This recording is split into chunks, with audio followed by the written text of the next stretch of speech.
our philosophy now has completely changed. I think with the fact that we've hired people like Mike Pereira to teach people rules, the internet, gambling, fantasy, we don't talk down to viewers anymore. I think that every viewer wants to be on the inside of the nomenclature of the plays.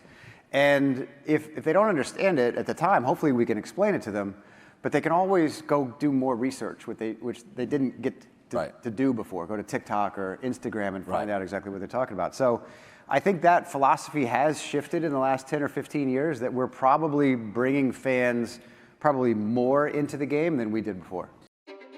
Hello and welcome to this week's episode of SBJ's On Stage. I'm your host, Taylor Bloom. Today's episode comes from the CAA World Congress of Sports in Los Angeles, where Eric Shanks, CEO and executive producer of Fox Sports, sat down with Colin Cowherd, host of The Herd, for a wide-ranging conversation about sports, leadership, and the future of live content. Recorded on April 15th, this discussion arrives at a time when Shanks is widely recognized as one of the most influential figures in sports television. He has helped guide Fox Sports through some of the biggest moments in modern sports, from championship broadcasts and global tournaments to transformative media deals that have shaped the landscape. In this conversation, Shanks shares what he's learned from those experiences, how he thinks about leadership, and why he remains bullish on the power of live sports. Let's go on stage. This is a big year. You travel more than any person I know. And it's the 6th World Cup for Fox. One of the things that as I've done my career, that I noticed very early, you came from the truck. You're a production guy. And Eric will literally walk up and go, "You need a haircut." He's got an incredible eye for planning and presentation. So I want to start with this. When did you start planning the first lunch you had for the 6th World Cup? Sure. Are we too close to each other? Probably, yeah. It's like we're negotiating. That was like super awkward. Let's see. I mean, a World Cup, especially one that went from 32 to 48 teams. Right. I'd say we've been planning this thing probably since the lights went out in Qatar, which was in 2022. So there's 57 days right now. And I would say we feel like the World Cup's already started. From a logistics process, getting all the talent hired, the amount of venues across 3 countries. Right. We basically have an entire World Cup, 64 matches in the first 29 days of this one. And then, obviously this one is going to be the biggest event that Fox Sports has ever produced. Record number of matches on broadcast TV, 70, 34 on FS1. You also now have Fox One, which I think this audience would know, many may not, has been a huge hit, has grown really quickly. So you're a couple of months out. How do you make this global event to an American viewer not feel provincial, but feel it's theirs, there's ownership, because it really is the world's greatest global event. And how do you make it personal and feel like ours? Yeah, it's our first one on home soil. And so whenever we do a World Cup, the country, we always said, was the 33rd team that we were in. Right. And so we wanted people to fall in love with France for the Women's World Cup, with Qatar, and wanted people to have just, these hosts put everything into it to open up their country to visitors. And they do it for a reason, because they want to open their arms to the world. This is our first one doing it here, and it's almost like, what stories can you tell about your own, country? Right. It just so happens that America 250 and the World Cup being together just unlocks a whole lot of patriotism, the fact that we can own this thing. We'll see how far the U.S. team goes. But what's really interesting about the soccer market here in the U.S. is it is a global market. So people are rooting just as much, for the stars of the sport, for Messi, Absolutely. Ronaldo, Mbappe, as they are anything else. So I think it's a really highly educated soccer market now in the U.S., especially when it comes to international tournaments. So we're going to tell a lot. We've got crews like Tom Rinaldi was in Argentina last week at River Plate and Flamingo. So we're going to tell this country the stories of soccer around the world. Yeah, this is the most talented United States men's national team. But Brazil and Argentina, nobody repeats in the World Cup, first of all. It's really hard. Does the success of the United States matter? Or do you view it strategically as this is bigger than even the United States? How does Fox view that? Yeah, I mean, success for the U.S. would be massive, but you're not totally reliant on it. I mean, look at in a bad time zone in the winter, I think, what did we do, 22 million for the last final on an early Sunday morning. So I think that I don't think this World Cup, whether it's from broadcast metrics or attendance, is going to be viewed by the success of the U.S. I think we want them to go as far as they possibly can, but I don't think that's going to be the make or break. When I decided to come to Fox, I was at another place, and I remember where I was sitting, and it was the Vancouver World Cup, Women's World Cup. And it was in Vancouver, and I remember there was a moment between the hosts and somebody flipped off a shoe and they were trying to kick it and the shoe flew off and everybody started laughing, and I told my wife, I said, I want to work at that place. And I remember. That was the moment? It was. I said, Great. That's a fun place to work. But I do think it's interesting because as a sportscaster, it is the only sporting event that I feel is instructive to me. I'm learning as I watch. I got opinions on everything. Yeah. But in soccer, I find myself, Yeah. And is that, do you remember Peter Puck? Yeah. Okay. I'm aging myself. Yeah. But that's how I learned about hockey, Peter Puck. Is this part of a strategy? You know, we are teaching people about this sports, not just entertaining and broadcasting. We just had all of our talent from around the world came in for our World Cup seminar just like 2 weeks ago. And that was one of the topics of conversation is you've got these high level World Cup winners sometimes, European winners. And the conversation was about how probably 10 or 15 years ago, at least at Fox, we would always start a season, a football season, a basketball season, saying, okay, dumb down the commentary for the lowest common denominator. Right. So that you can explain it, right, to the simpletons.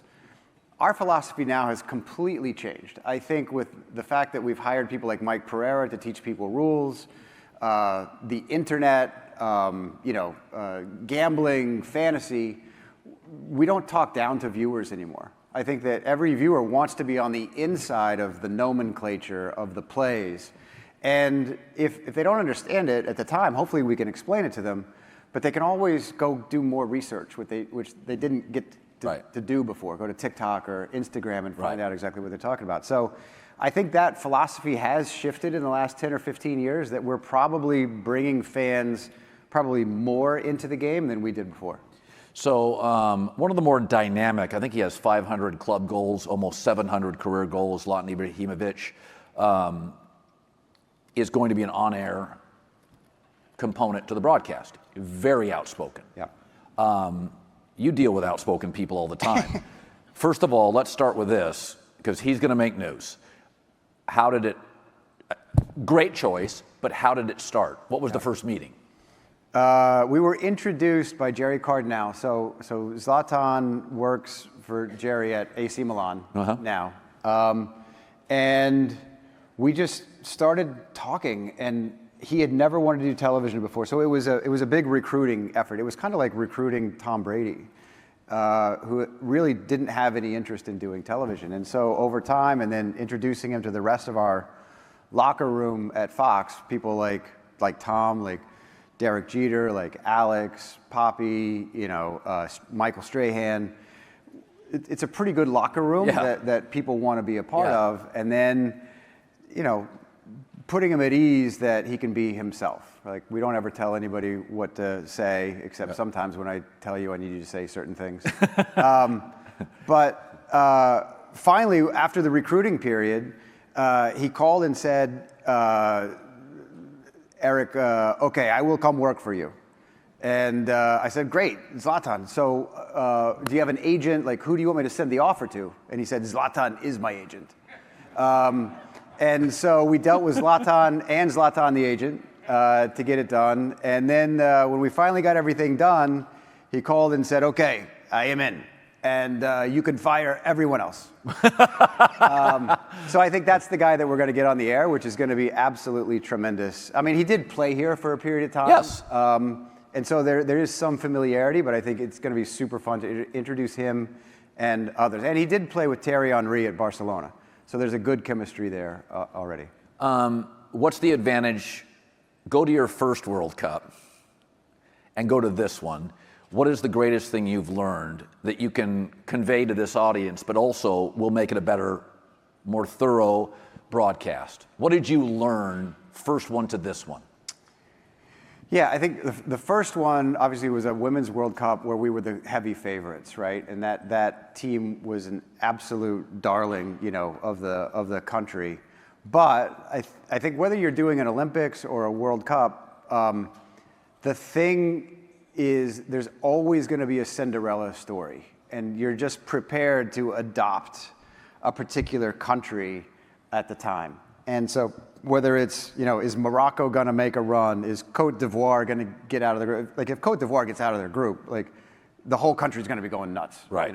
For them. So I think it's that Cinderella story that you're always looking for and being prepared for. And I remember, I think it was in 2015, I think it was the Nigerian women who made a run, and they didn't have enough cleats. And so, I think we helped raise money to get cleats for the Nigerian women's team. There's always a story like that that's going to come up. I want to pivot, if we can, to big broadcast, which I grew up on. The biggest you were on. Yes, and I think Wall Street has rewarded Fox by sort of not following the leader. I think the stock price today was like 57. And one of the things I remember when I was sitting down with you at Dear John's on Culver, it was our first meeting. Yep. And I said, tell me something about the Murdochs. And you said they're very entrepreneurial. They don't follow, they lead. And I love you'll love them. And that's exactly what's happened. Many in the industry have said that in the streaming wars, you did it right. You didn't chase, you didn't have a sea of red. As that expanded and you were watching often rivals go through, I mean, it's very, it seems to have worked out perfectly now with Fox One. Mm-hmm. Was the strategy 3 years ago this seamless? Or was the streaming explosion 3 to 5 years ago, were there changes and pivots in strategy? Because stock price, Fox One's been a huge hit. Did it go as planned, or has it been a day-to-day willingness to be amenable to change? Yeah, there's a lot there. I would say you're right. I think Rupert and Lachlan have always made their own path, always made their own decisions, never pressured into doing anything and doing what they thought was right. I would say they were very prescient in seeing that the world was dividing into two. The media world was dividing into two. There's an on-demand world over here, and there's a live world over here. And the decision they made to really sell all the on-demand assets 8 years ago now and focus on live, you couldn't have predicted how great of a decision that would be for our company. And the streaming world was kind of the same. The streaming was really for on-demand, right, at the beginning. So knowing that we didn't have to go compete in the on-demand streaming world was another great benefit, because you could, like you say, you could see everybody else kind of make 3 putts on the green and they could give you the read, right? So I think the timing was absolutely right. Venue was a good idea, didn't work. Right. And then pivoted quickly. And so, I would say streaming is a weird word in the sense that, we were the first ones to ever do a streaming deal with the Sony View, I think it was. We've been the first ones on YouTube TV. A big chunk of our consumption comes from streaming. It's just the direct-to-consumer was the one that you wanted to wait and see what happened. And so I think now is the right time for us to have Fox One be additive to streaming, because there are really three ways that people can get media, right? It's free over-the-air broadcast, which a surprisingly big chunk of America still gets just antenna, right? Then there's pay TV, the old cable bill, satellite bill, and then there's direct-to-consumer, non-broadcast. And so at Fox, we're in all three of those. Like if you're on just a direct-to-consumer streaming service, you cut off two of the three ways that people get their content. So we're playing in all three at the moment, and like you said, Fox One has been doing great, and it's pretty young. I mean, last night I'm watching an NBA game. Amazon had technical difficulties. I'm not. Never mind. Well, I would say I didn't even know people still had those slides. Had those. Like actual says technical difficulties. Yes, it did on my screen. Yeah. And so I was joking the other day with a friend. I said, now that they run ads, streaming is cable. It's just way more expensive, and I don't think the quality of sports broadcast, I don't think people understand how hard it is and how the years of experience help. The 6th World Cup is the value of broadcasting going forward. People have been almost like newspapers, and the New York Times still does very well, so does the Wall Street Journal. How long does broadcast go?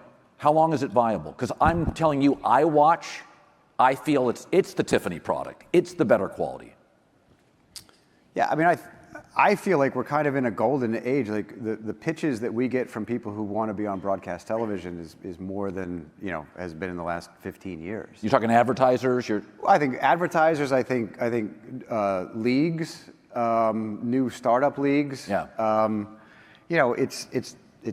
It's this.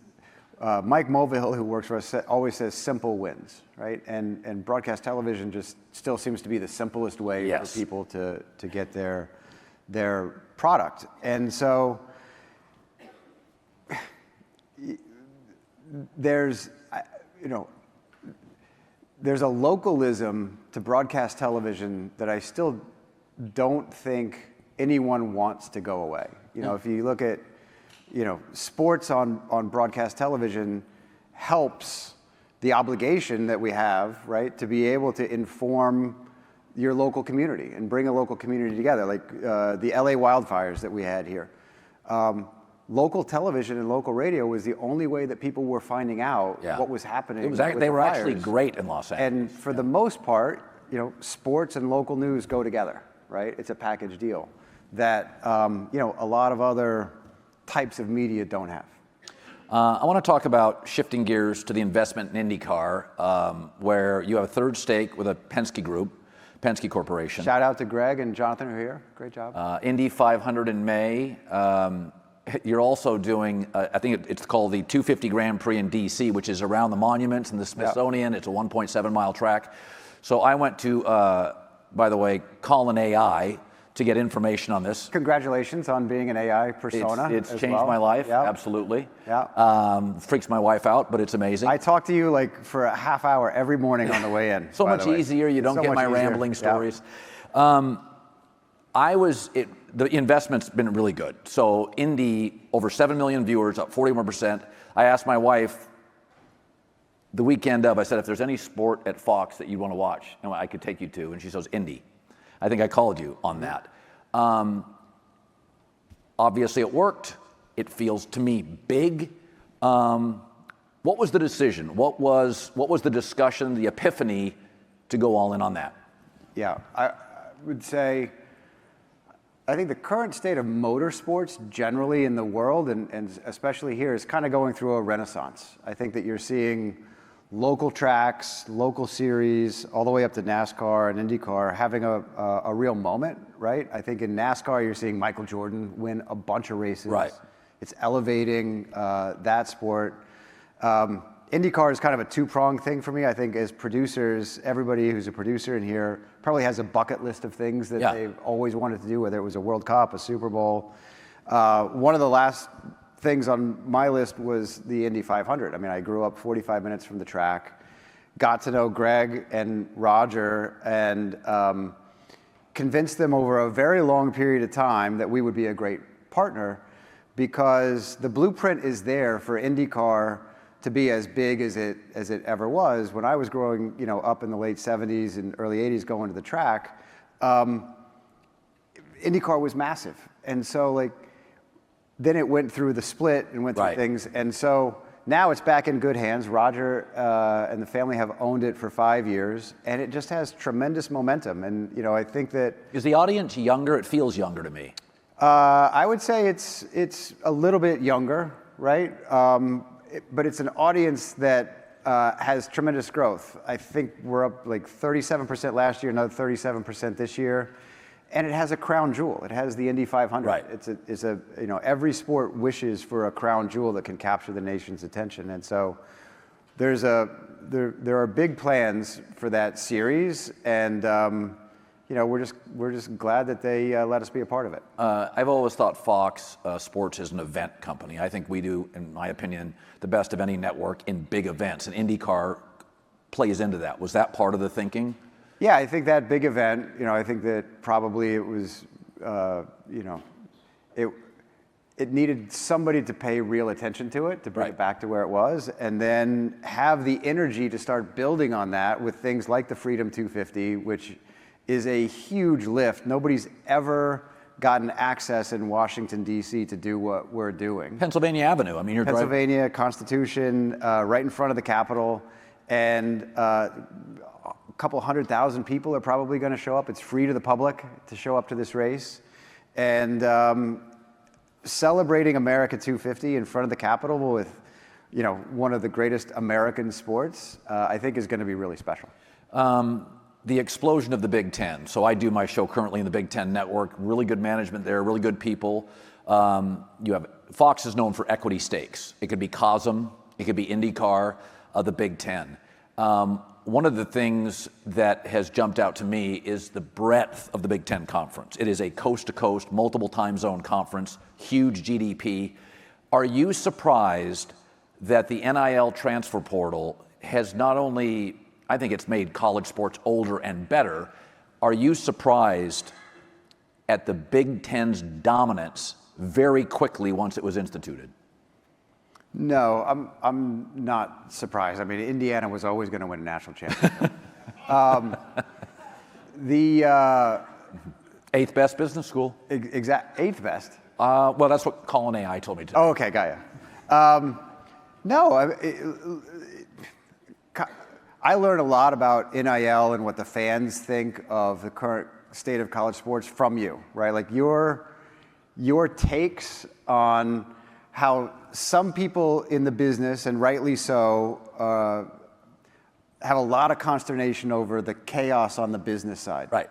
But for the fan, it's never been better. Oh, it's incredible. Right? I think that's your take, right? Is that NIL has helped with parity, it's helped with fan engagement, it's helped with everything that the fan sees, but there's a potential for it to be unsustainable for certain schools. And clearly there's something that has to be fixed, over here for certain schools, but the product just has never been better.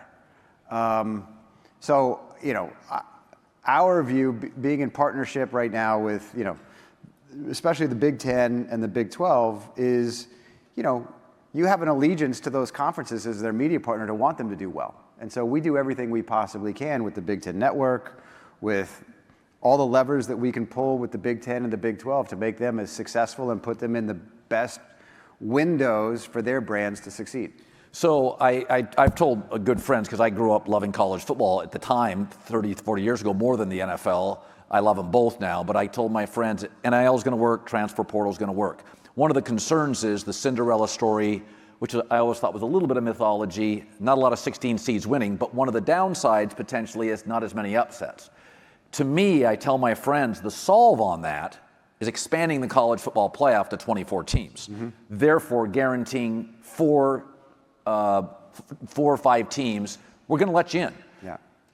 You may have to play Ohio State really early, but could I argue, for those that are reticent to change, that actually expanding the college football playoff is the solve? Because I think we would both agree, NIL, SEC used to say it just matters more, and the Big Ten now can say it just costs more. and you can see them in Michigan or Ohio State. They got $30 million rosters. There is a gap. Isn't the solve, I could argue, let's just get the 24 teams for a college football playoff. Then the little guy gets rewarded and knows that on Labor Day. Yep. Look, that idea is out there, and we've analyzed it a lot and all the other things. I think 24 solves an enormous amount of problems. You've had people in the SEC come out and say that their Big Ten champ, their champ game, has run its course. Right. There's a theory that champ games have run its course. You can create more valuable games that the schools need, but B, one of the big knocks against college football is in the first 3 weeks, it's actually hard to find great games. Really hard. If you don't get penalized for playing those big non-conference games early, and there's a bigger pool of teams that can get in, to a 2014 playoff, the schedule gets better in September because you won't be penalized for playing great games. And then in November, you have more meaningful games because a lot more teams are in play, right, to be able to get in. So I think it's probably inevitable that it expands, and hopefully at least from the research we've done, is the best model we've seen is 24. You and Brad Zager, in my opinion, and I've told Zags this before, has the deepest roster of analysts, play-by-play guys, a lot of young, really compelling voices. Obviously, Brady and Kevin Burkhardt are the headline. What is the NFL really is, it's kind of part of our ecosystem. It's a big part. It's just Fox does, Simpsons NFL. What's the current state? I mean, it's that's how I feel. Simpsons NFL, Fox, it fits. Yep. What's the current state of the negotiations? Sure, I think we're at 0. No, I'm joking. Look, we were the only network, even when I was a young pup, we were the only network that was literally born to do the NFL. And now we've grown into this saying that Fox is football, right? Whether it's college, spring, NFL. The NFL has just become a huge part of our DNA, like you said. And I mean, who wouldn't want to be partners with the NFL as long as humanly possible? Right. So I think that's the current state. World Baseball Classic, you and I talked about this years ago, and I remember telling you, and you may have told me, you thought it was the most undervalued property out. You said, this thing is really exciting. It was, I think it blew everybody in the building's expectations away. Why do we have to wait so long between World Baseball Classics? Is Rob Manfred open? Would you open up communications to, why can't we do it every 2 years? Yeah, look, it definitely blew away expectations. Even blew our sales guys' expectations away because they sold it really cheap this year. That won't happen again. It has really been kind of a labor of love between us and baseball. People forget it's been 17 years that this thing has been around, and that's how long it takes sometimes to build one of these properties. But we've had conversations with them, like the idea of the World Baseball Classic coming out of the Winter Olympics after the men's and women's hockey team and the nationalism that we all felt, and then dovetailing right into the WBC just felt like perfect timing this year. And so, I think it's totally up to Rob and baseball and all the other international federations. But I think the country would like to see more of the World Baseball Classic. Oh, I don't think there's any question. Yep. All right. Well, thanks. Look, I've always wanted to be on the Herd. This is great. It's your second time. I was actually on the Herd. Yeah. This is, listen, this is how journalism works. Yeah. Sometimes we ask questions you don't like. That's the way it works. Thanks, guys. Thank you for listening to this episode of On Stage. If you enjoyed this conversation, be sure to subscribe, leave us a review, and share it with colleagues interested in sports media, leadership, and the future of broadcasting. Here's a thought to take with you. As technology continues to transform how audiences consume content, what aspects of the live experience remain impossible to replicate? I'd love to hear from you. Shoot me a note at tbloom@sportsbusinessjournal.com. We'll be back in 2 weeks with another conversation from the stage featuring leaders shaping the future of sports business. Until next time, stay tuned and stay ahead. This is On Stage.